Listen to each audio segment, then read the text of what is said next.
So, gawa tayo ng mugs lining. Gamit tayong ellipse tool. Click and drag lang natin. Ngayon, i-type natin dito 13. Halimbawa, 13 yung sukat ng mugs. Actual size ng mugs, 13 inches. Gawin natin 13 yung bilog.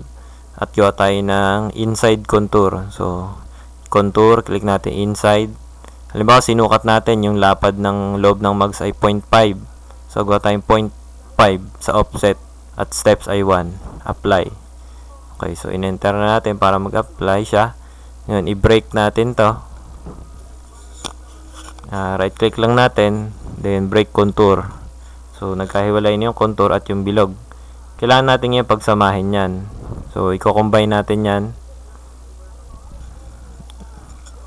Okay. Ngayon, hindi naman natin gagamitin yung buong bilog pag nag-cut ng sticker. Kailangan yun lang isang 1/4. Kumbaga 1/4 lang nung arko ng bilog. So, gagamit tayo yung rectangle tool. Mula sa gitna, gagawa tayo ng square. So, kailangan nakaklik tayo sa control sa keyboard. So, click and drag lang natin. Gagawa tayo ng square. At i-intersect natin. So, balik tayo sa pick tool. Click lang natin yung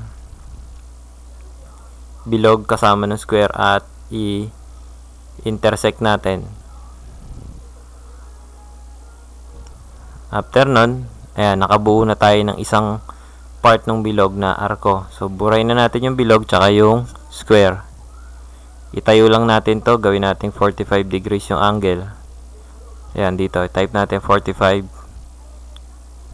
Ayan. Tapos, pararamihin lang natin siya hanggang sa maging 4 kasi ang kailangan ay 4 na piraso kada isang side ng gulong. So, halimbawa, kailangan natin ng 4 sa dalawang gulong, magkabilang side, magiging 4 na set ng 4 na piraso. So, almost 16 pieces ng gantong lines. So, halos ganun lang yan. Kulayan lang natin. So, ang importante, yung kulay, yung sukat, ay alam natin. So, kailangan alam lang natin yung size at yung lapad ng mugs.